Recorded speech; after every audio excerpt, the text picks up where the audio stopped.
Welcome. You're listening to Latin Waves with your hosts Sylvia and Stuart Richardson. Latin Waves is more than just hot rhythms. This is a show about community, about creating a culture that is inclusive and based on fairness. Because everyone deserves dignity, respect, and has something to contribute. A new world is... You're listening to Latin Waves. I'm your host, Sylvia Richardson. I am delighted to be joined by Yves Engler. Yves Engler is a Canadian, Montreal-based writer. He's a political activist. He's a prolific author. He's got over 11 books now. And he's been featured in many places, including the Globe and Mail, the Toronto Star, the Ottawa Citizen, and the Ecologist. He is just a remarkable human being. Thank you so much for being with us, Yves. Thanks for having me. You've been someone who I've admired for a long time. And one of the things that I love about you is the way you bring us to what matters. You know, so many histories are silenced in the making of the history of empire, like Canada. In Canada, we associate ourselves with peacekeeping, with, you know, this very egalitarian and even inclusive society. And yet, when we think about our history abroad, our participation in the oppression of other peoples, that doesn't really make the mark. So can we talk a little bit about our role in the history of the Haitian people? Because Haiti is one of those remarkable places, the first place to abolish slavery, and they paid a huge price for it.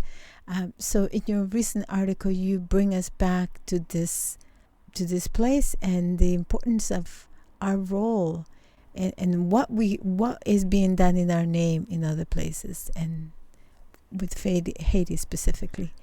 I mean, Haiti, of course, is the place that abolished racial slavery in the Americas decades and decades before elsewhere, and they fought a very, very violent and intense war, which ultimately defeated the French, the British, and the Spanish empires, with Americans at different periods backing different factions.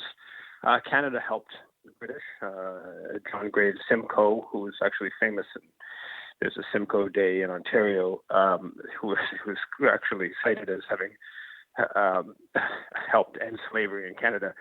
He actually led the reimposition of slavery during the Haitian Revolution, and boats from Halifax supported the effort to the British effort to reinstall slavery in Haiti and to turn it into a British colony. So the Haitian Revolution is probably the greatest example of human liberation in the history of humanity. But it had immense geopolitical consequences, effects, and obviously played a big role in leading to the abolition of slavery more generally. But Haiti has basically been punished since that time and was formerly isolated by the U.S. for 60 years. There's lots of history that the French forced the Haitians to repay. To pay a debt of independence, so that those who liberated themselves by force of arms were then forced to pay French slave owners for lost property. The lost property was the land and the slaves themselves, which had a hugely damaging effect on Haitian economic and political life. It took Haiti more than 120 years to pay off that debt of independence, or ransom of independence, because the French threatened to reinvade, to force Haiti to pay. So there's a long history that's very fascinating. Haitian history, and the Haitian Revolution, of course, is one of the most fascinating historical events really ever. But to bring us up to today and Canada's role specifically, there's mass protests that have erupted over the past couple of weeks. Not just in Port-au-Prince, in cities all across the country, and there's Les Cailles and Digouave and Cap-Haïtien. There's been major demonstrations, and basically well, our media will never say this, they're basically protesting the Canadian-U.S. installed leader. And as hard as this might be to believe, the person who they're protesting, who's leading Haiti today, was actually put in place through a tweet. And basically, after Jovenel Moïse was assassinated, the president, just over a year ago, there were three different individuals who claimed that they were the rightful individual to continue on to lead the country. And the core group, which is a group of U.S., France, Canada, Germany, the Organization of American States, UN, and European Union representatives.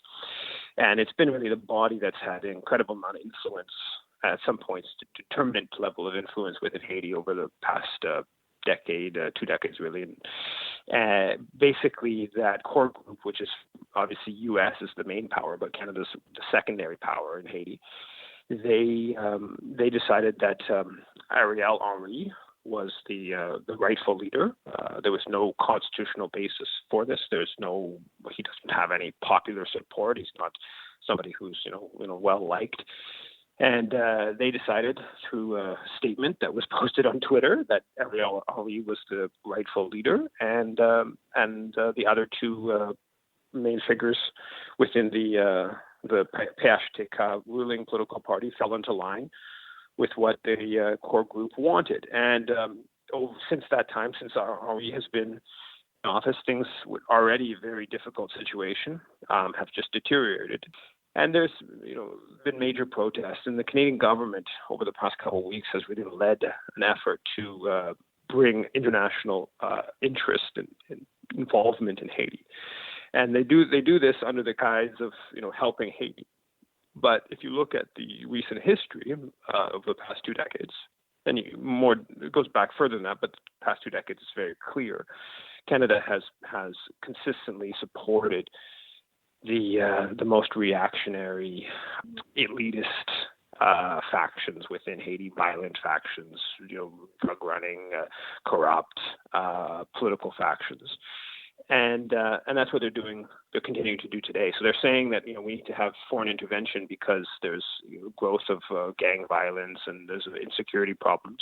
But the Canadian government has been promoting the political forces and the political factions in Haiti that are the most inclined towards violence and inclined towards corruption. And on the other hand, they have undermined those political forces that are challenging, that are able to put forward a different vision of a more egalitarian, a more functional country. And the most obvious way in which they did that was by overthrowing an elected government, and not just an elected president, but thousands of elected officials back in 2004, and installing this coup government that killed thousands. And Canada was involved in the planning of the coup, bringing together the international forces, 13 months that would later orchestrate the ouster of the elected government.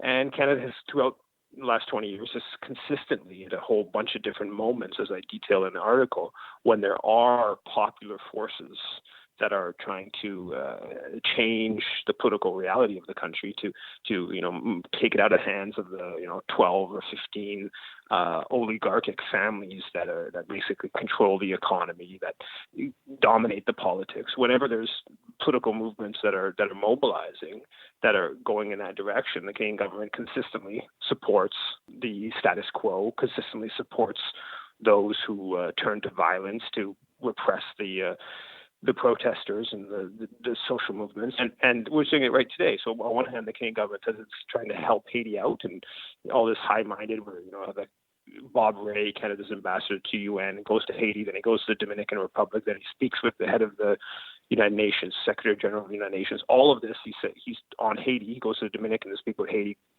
2 issues he talks to the Secretary General about, Ukraine and Haiti, but they can't say anything about the fact that the Canadian trained, armed, financed police force has been killing people, protesters, in recent days. Right? They never release a statement saying, the police shouldn't be killing people, because they basically support the police killing people, because the police are killing people to maintain the status quo. And Canada is a after the U.S., the most important power in entrenching this unjust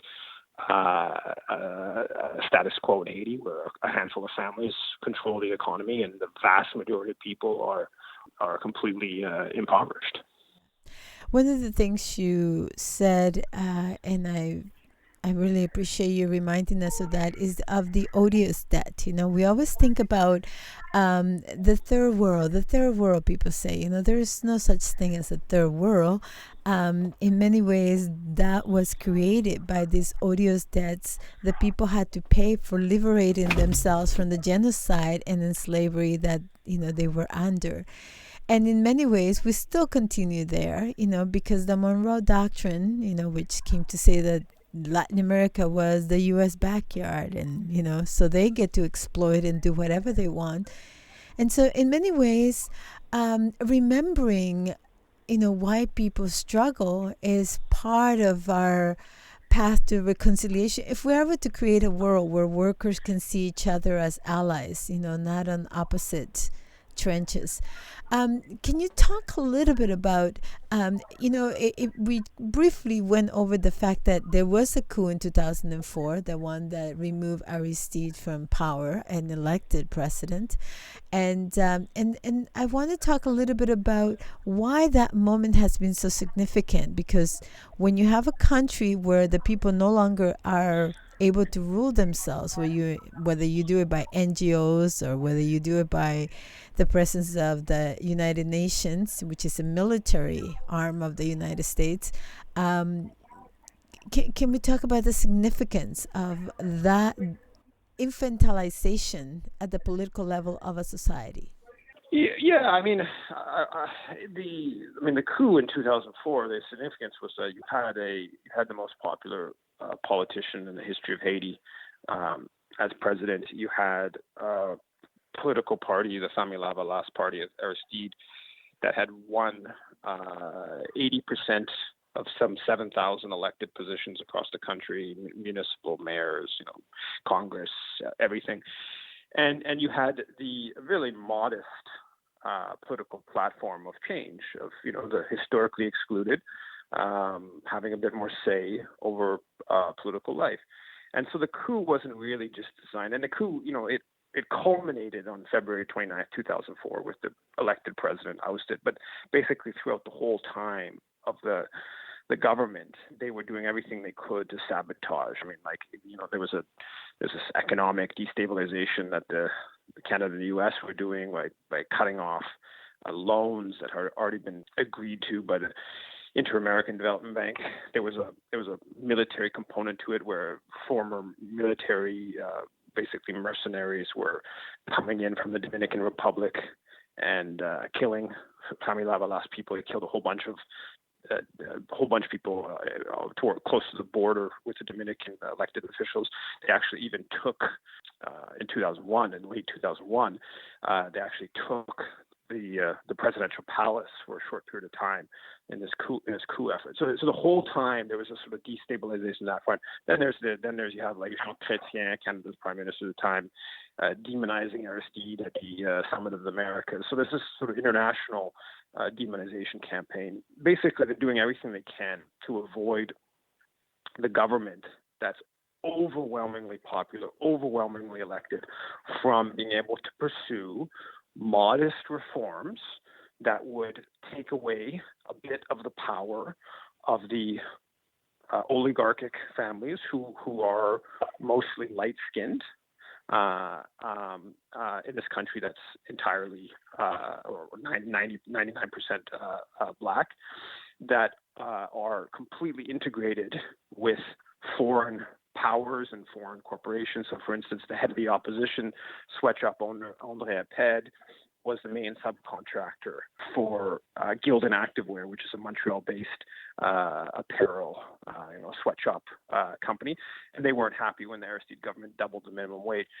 So you have a system of incredibly unjust system in place, and this government trying to redress minimally. Again, this is not like a revolutionary government, but modest reforms, and basically being attacked in every different way. So the coup was one, getting rid of government we didn't like, but it was also just destroying a whole political infrastructure that, quite frankly, there was no other political party in the hemisphere that had the level of popular support that Sami Lavalas had. You look at the Bolivarian revolution in Venezuela, and at the height of the Bolivarian revolution, you had Chavez winning like 60, I think, got up below 60% of the vote, and you clearly had a quite popular process taking place.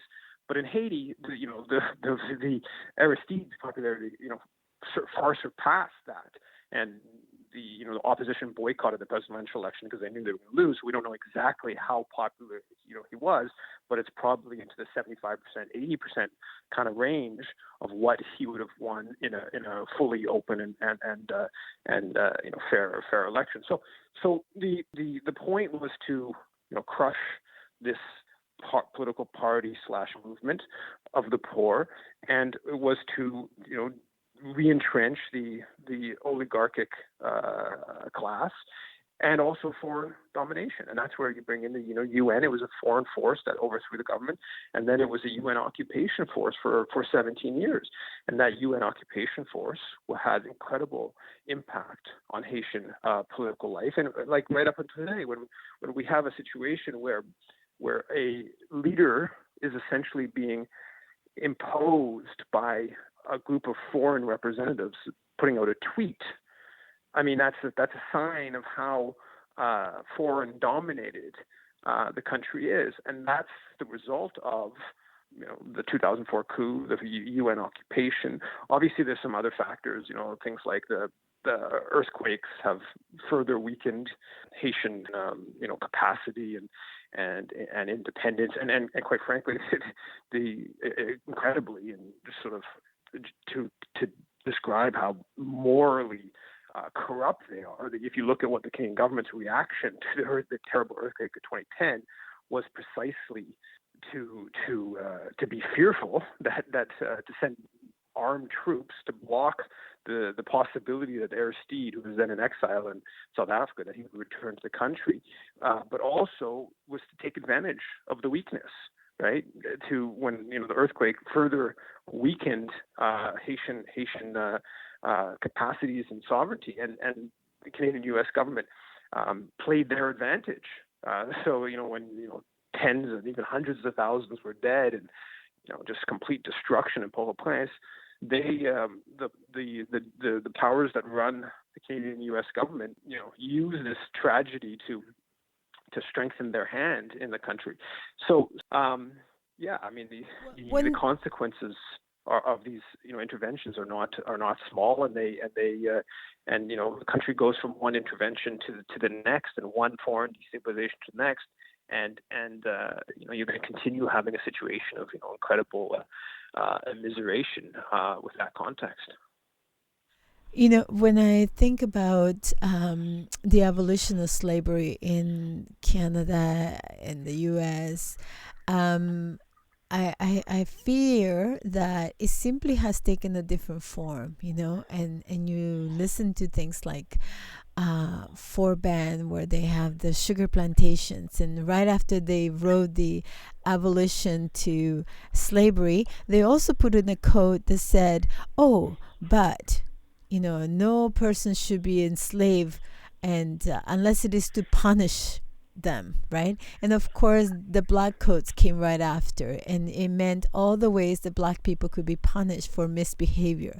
And what was the biggest misbehavior? Vagrancy, lack of employment, not being employed. And what happens when you impoverish a country so much? Like you create this structure, and then you utilize that to further crush the people and their ability to live with dignity, to break out of poverty, to break out of the misery that they've been forced to live under, because of the literally the foundation of this society has been slavery and genocide of indigenous people and slave of black people. So let's talk a little bit about Canada's role today, because most people may not talk about Canadian foreign policy being in support of empire or being a corporate government, but that's really what we are. The Canadian government has never been redesigned other than in the image of the of a colony, right? The Queen used to. We still have a representative of the Queen in Canada, and we are literally a place where people came to exploit the lands, the people, and the genocide of Indigenous people is still very much a legacy that we're living with in Canada. The enslavement of Black people and the continual aggression that takes in the form of abject poverty that people are forced to live with is still part of that. So let's talk a little bit about today Canada's role, beyond this idea of peacekeeping, beyond this PR that we are a peacekeeping nation. What is really our role in the UN, and why is it important for us to take note? Well, the Canadian government, the Canadian foreign policy is completely structured to serve the interests of empire. Historically, that was the British Empire, and that's the creation of Canada and the whole dispossession of Indigenous people is the British Empire extending itself westward, and then Canada was then Canadians were helped in conquering different parts of Africa as part of British forces, and there was actually Canadians that were colonial governors of northern Nigeria, of Ghana, of Kenya. People trained at the Royal Military College in Kingston, Ontario, which was training set up in 1876 to train proper white gentlemen, as one historian of the college described it. And they were basically, they had two parts. One, they were going to be officers in British imperialism in Africa and India and elsewhere, and the other part was they were going to subjugate Turtle Island and what's now Canada. But the other, so that was Canada was aligned, very deeply aligned with the British Empire until World War II. But since World War II, Canada has very fluidly gone to alignment with the American Empire, and there's really no ruling class that's better integrated with the American ruling class than the Canadian. You see that in all different factions of the Canadian capitalist class, but you also see that with probably the most obviously is with the Canadian military and the intelligence apparatuses of this country, which are completely integrated with their bigger partners to the south, and they follow. That leads to Canada following U.S. imperial policy. So it goes from the some of the smallest level of votes at the United Nations, and Canada. There's all kinds of histories of voting patterns at the United Nations, and Canada's consistently one of the closest alignments at UN votes with the U.S. But then at a more kind of consequential level of the Canadian military is setting up bases around the world right now. Plan to set up 7 bases. They've set up 3 of them formally that are it's designed to be integrated with the Pentagon's plans, and you see it with Canadian military operations from bombing Libya in 2011, or going to war with Iraq in the early 1990s, bombing Serbia in the late 90s, Afghanistan. That's totally integrated with the American military machine, or even more recently with Canadian operations. Canadians are still fighting and still involved militarily in Iraq. That's with the U.S. And then again, the Haiti example in 2004 is U.S., French, and Canadian troops that were sent, that overthrew the elected government, that basically invaded to overthrow the elected government. So Canada has, the Canadian elite see the world and profit from the world in a very similar way to the U.S. elite. And so they, they've set up so many different, alliances, be it NORAD, NATO, and there's dozens, hundreds even of different accords between the Canadian and American military. So they set up all these alliances that integrate the Canadian military, particularly, but more generally, Canadian, corporate and business and elite interests. That it's sort of, the U.S. doesn't have to force Canada to join its imperial project. It's just totally integrated into the imperial project, and there's all kinds of factors that help explain that. There's the whole colonial process that Canada's been part of for centuries. There's simple corporate reasons. There's military reasons. There's racial reasons. There's linguistic elements, cultural. But the long and the short of it is that if you're to set up a map of countries in the world that are most engaged in the U.S. empire's global domination, obviously the U.S. is the number one country, but Canada comes in a pretty close.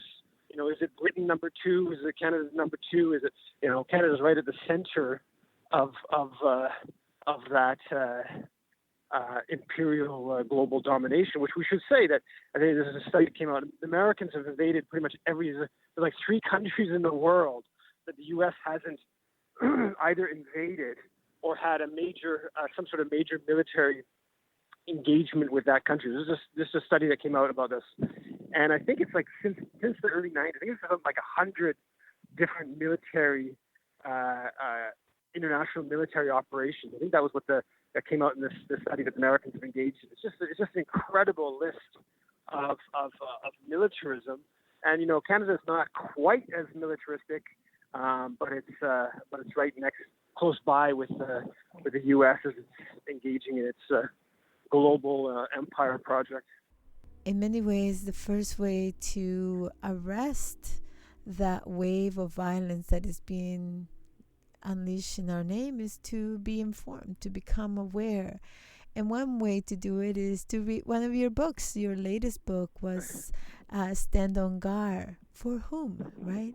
So as we come to the close of our interview, what would you like to say to our listeners, and how would you empower them? Because sometimes it's easy to feel powerless and to just let somebody else take charge. But really, we have a responsibility to ourselves and to future generations to not leave an empire as the way of things, to create a society that's egalitarian, that has justice for all people and all beings. Yeah, I mean, I think the first thing that you pointed out is obviously, become informed, but also it's to get organized. And you can do that by, literally setting up a group with like-minded people, or just getting engaged with many of the groups that are already out there. Thank you so much for joining us, and thank you for all your work. Thanks. Thank you, Sylvia. Likewise. Thank you for listening to Latin Waves. Latin Waves is an independently produced syndicated radio program made available for free to campus and community radios, and also to the world at latinwavesmedia.com. Please visit the website to hear previous shows, hear about upcoming events, and consider becoming a member for as little as $1 per month.